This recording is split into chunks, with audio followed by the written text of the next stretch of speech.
back to 3 days aflame with his love, and we're on talk number 3. What I'd like to focus on more specifically today is the sense of setting our hearts aflame, setting our hearts aflame. So let's begin with one of the simplest prayers that many people have learned as a child. It's a simple one-line prayer, and it goes like this. Jesus, meek and humble of heart, make my heart like unto thine. Jesus, meek and humble of heart, make my heart like unto thine. Yet the invitation is actually not just to have a heart that's like Jesus Christ, right? It's this oneness and communion with Christ. And if his heart is a heart that has the flame of God's love, how much more will it not set our hearts ablaze and aflame? How beautiful that is. You know, one of the earliest scriptural explanations of the heart of Christ actually happens at the Last Supper, doesn't it? Do you remember it was John, the beloved disciple, that's resting on the heart of Christ? And how beautiful it is that he was so close to, he would have heard Christ's beating heart. And how that would have, this was a heart that was suffering for us, a heart that was willing to sacrifice itself for us, a heart full with the burning love of Christ. And John was so close to it. If you know the story of St. Gertrude the Great, she was a mystic in the mid-13th century. And she had a vision on the feast day of St. John, the beloved disciple.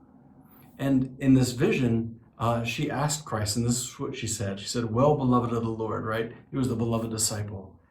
Did those harmonious beatings, which make my heart rejoice, did you also rejoice when you rested ultimately on the breast of Christ? And this is what he said. He said, yes, I heard them. In my soul, it was given so much sweetness when I lay on his breast. But she says, well, why then have you spoken so little about it in the gospel? About the secrets of the heart of Jesus. And this is what he said. He said, my mission was to write of the eternal word, but the language of the blissful pulsations of the Sacred Heart is reserved for latter times, that the time-worn world, grown cold in the love of God, might be warmed up hearing of such mysteries. Now that was the mid-13th century. So fast forward to the 17th century, when these revelations of the heart of Christ, of the Sacred Heart of Christ. And if the love of God had grown cold in the 17th century, how much more do we experience the Arctic chill of selfishness and pride and obstinacy and rebellion? That's something that could cause something greater than a spiritual frostbite. Yet this vision of the Sacred Heart, it's a message for all times, but especially it's a message for our time. You see, Jesus wanted every person to know of his great love for us, of his burning love for us. That's what David talked about over these last 2 days. We talk about what's the greatest commandment? Love the Lord your God with all your heart, with all your soul, with all your mind, and with all your strength. Well, this was a revelation where he showed his heart to show us that he loved us with all his heart. He loved us with all his heart. So everything else is just about loving him back. You see, that's the message, that's the story, isn't it? He loved us and loves us with all his heart. It's the greatest love story ever told, but you and I know it's got to be a two-way love story for a love to ultimately be a living relationship. When Jesus approached St. Margaret Mary, if I can share with you a little more of the story, listen to these words. It was on a Friday. It was in the year 1674, and she had a vision of Jesus. And Jesus showed, the Sacred Heart was shown to her. It was enthroned in flames, more dazzling than the sun and transparent as crystal, bearing that adorable wound. And it was ringed around with a crown of thorns, signifying the sufferings our sins cause it. And there was a cross over it, signifying that from the earliest instant of the Incarnation, the very instant the Sacred Heart was formed, the cross was planted in it. And God expressed his desire to be honored in all places under the figure of the heart of flesh, the ultimate effect of his love as a favor to men, and to set them once more in these last ages under the sweet liberty of the Emperor of his love. That's from the visions of St. Margaret Mary. But listen, when he showed this heart to her, listen to what he said. He said, behold the heart which has loved humanity so much. It spared nothing, but has been poured out totally and consumed as proof of its love. And what do I get in return? Only ingratitude, by their acts of irreverence and sacrilege, by their coldness and contempt for me in the sacrament of love. And he basically invites them. He said, I want you to install a feast, and that's the feast we celebrate today, Friday. I want you to install a feast on the Friday after Corpus Christi. Have the Holy Father establish it, that all might come and honor me on this feast of my love for them. Honor me on this feast of my love for them. My brothers and sisters, that's what ultimately you and I are invited to do. To love the one who loved us so much, and ultimately to love him back. So today I'd like to consider 3 ways we can respond to his love. 3 ways we can respond to his love. The first is this: contemplate his love for you and for all humanity. Contemplate his love for us and all humanity. Behold the heart that loves you so much. You know, when he talks about this, it's interesting. It's almost like kind of a complaining God. It's like, what more could I have done for them? How could I show them that I love them more than I have? And in essence, it probably could be summed up as this way. The message of the Sacred Heart was an invitation, like a longing for humanity. And he was basically asking Margaret Mary, why don't they love me back? Why don't they love me back? Love me and behold the heart that loves humanity so much. Why don't they love me back? So one of the ways we can do, the first way we can respond, honor his heart. You have a picture of the Sacred Heart in your home. Some of you are familiar with the more traditional picture of the Sacred Heart. I like the picture of the heart that burns with love for us. It's a very rich symbol. It's the one that he showed us. So maybe have a picture of the Sacred Heart, or print out a picture off your printer, or get one framed. But for those who honor him, you heard yesterday, David talked about the 12 promises for those who honor the heart of Christ. Why is it important? Because when we have the heart of Christ before us, we think about God's love for us. We never forget how much he suffered for us, and it moves us to love ultimately in his heart. So the first is this: contemplate his love for you and me and all humanity, especially through an image. Second, how do we become close to the heart of Christ? Love the Eucharist. Love the Eucharist. That's a beautiful, rich imagery, right, of this: behold the heart, the burning love of heart, his heart in our heart ultimately in his heart. And that's what Holy Communion is, isn't it? It's a desire for a oneness with his heart. So how beautiful it is. Sometimes I'll pray that prayer after Holy Communion. I learned it from one who loves God very much. Her name is F.K. Marsh. She was a professor at Mount St. Mary's University. And she taught me this little prayer after communion, because in Holy Communion, we're literally growing in communion with the Lord. So those beautiful words some of you have heard me pray. Lord, help me to see with your eyes and hear with your ears. Help me to speak with your words, lift up with your hands, walk with your feet, and love with your heart. See, that's what Holy Communion does. It makes us so one with him that his heart is in our heart. His heart inflames our heart. How beautiful it is. And the more we know about this Holy Communion, the more it changes things. You know, when Jesus spoke to Margaret Mary, maybe everybody can't go to daily Mass, but here's what he invited humanity to do. He says, honor my heart in 9 consecutive First Fridays. 9 consecutive First Fridays. Come and participate in Mass. Go to Holy Communion. They say make a good confession within 8 days before and after. Pray for the Holy Father. But honor me and contemplate my heart for a period of time. Contemplate my heart that loves humanity so much. So it's growing in our Eucharistic love, and especially on the 9 consecutive First Fridays. That's a way that we can love those, especially on behalf of those who their love has grown cold for the Lord, and we can love on their behalf. Jesus used the phrase again, make reparation. In other words, love those who don't love me, love the indifferent, love on behalf of the hardened of heart. And your love will make up for their lack of love. And your love, more importantly, will inflame your heart and also theirs. You see, when we grow in our love for the Eucharist, especially through the Mass, and especially the 9 First Fridays, what a beautiful practice. We also can grow in our love of the Lord also through spending time in front of the Blessed Sacrament. The more we know a heart that loves us so much, the more literally, when we spend time in his presence, our hearts catch fire. It's like stirring up the fire of God's love within us, right? Through the tabernacle or through the monstrance, again, he's pouring out love and pouring out graces. When we spend time in his presence, it's like being in the presence of radiation. You can't smell radiation, you can't see radiation, you can't always feel radiation. But it doesn't mean you're not affected if you're in the presence of radiation that is leaked out through a power plant.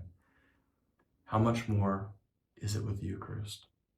Whereas love is pouring out from the Eucharist, pouring out graces and light and peace. How many people have shared that story? They just say that, I spent some time with Jesus. Maybe it was 5 minutes or 10 minutes, or some people take a half an hour a week or even a holy hour during our time of adoration. And they said, I just noticed I'm different. I'm more peaceful. I'm less anxious. I'm less over-focused on this. It's like it's like God gives us graces when we spend time in his presence. And what happens when we grow in our love for the Eucharist, through the Mass or through Eucharistic adoration? Again, we just know more and more we belong to him. We belong to him. Let's just listen to some beautiful words from Mother Teresa. Mother Teresa said this. She said, by blood, I'm an Albanian. By citizenship, I'm an Indian. By faith, I'm a Catholic nun. As to my calling, I belong to the world.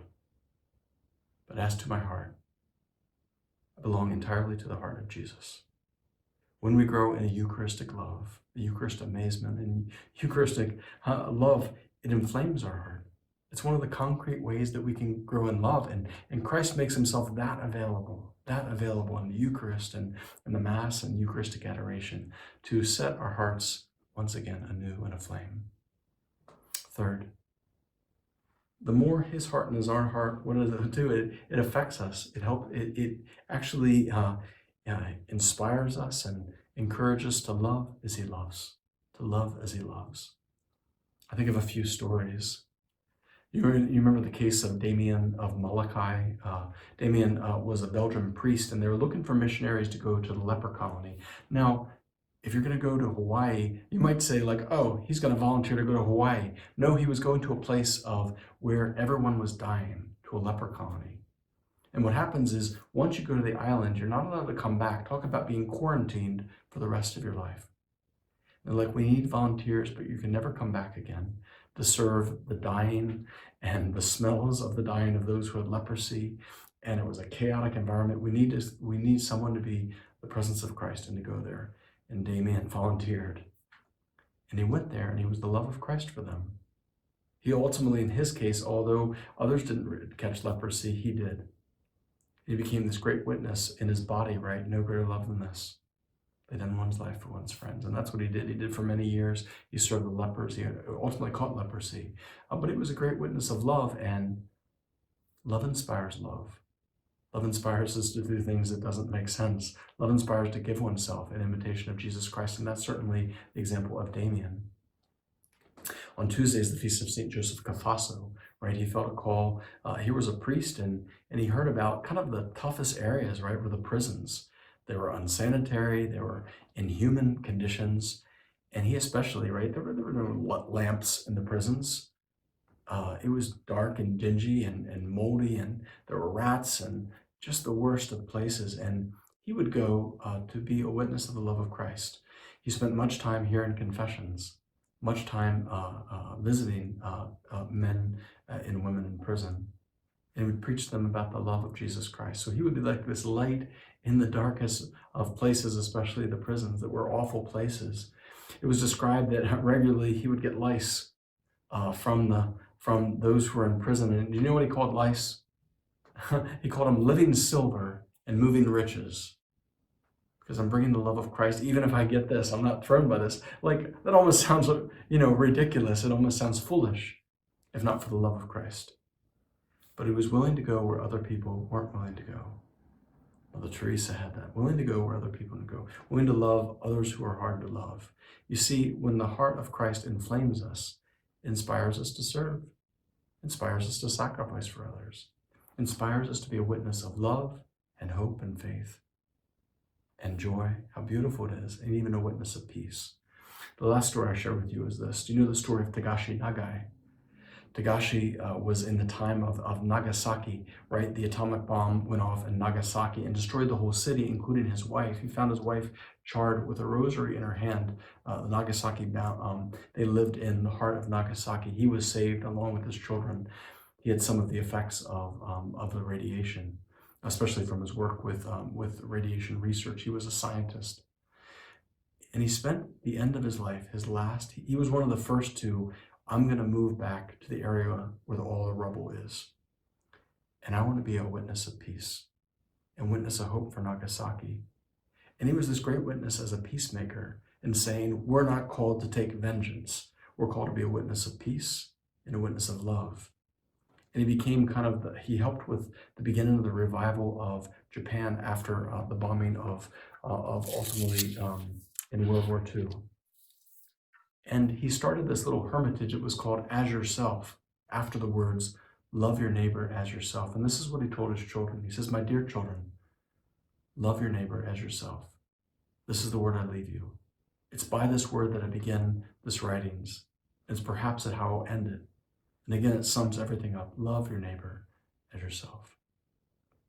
And he was the witness of hope in a very difficult time, obviously in Japan, and a witness of peace, of we're called to live differently. And he was a great witness, and he continues to be for the world. My brothers and sisters, the world needs witnesses of hope and the witnesses of love. They need witnesses of faith and presence, and amidst sometimes confusion or darkness, the world is in need of witnesses, and it can come from the heart of Jesus Christ. So what are the three things I'm inviting you to do? First, contemplate his love. Contemplate, behold the heart that loves humanity so much. Meditate and reflect on that love so we can be inflamed by it. Second, grow in your love for the Eucharist.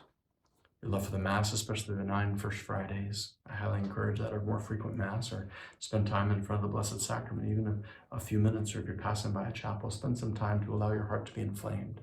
And with a heart inflamed, how can I not love others? How can I not just be inspired to love and be a witness of hope and peace and joy, faith, and again, especially the love of Christ for others? So I'm going to end with, there's a beautiful prayer by St. Gertrude, and it goes like this. O Sacred Heart of Jesus, fountain of eternal life, your heart is a glowing furnace of love. You are my refuge and my sanctuary, O my adorable and loving Savior. Consume my heart with the burning fire with which yours is aflame.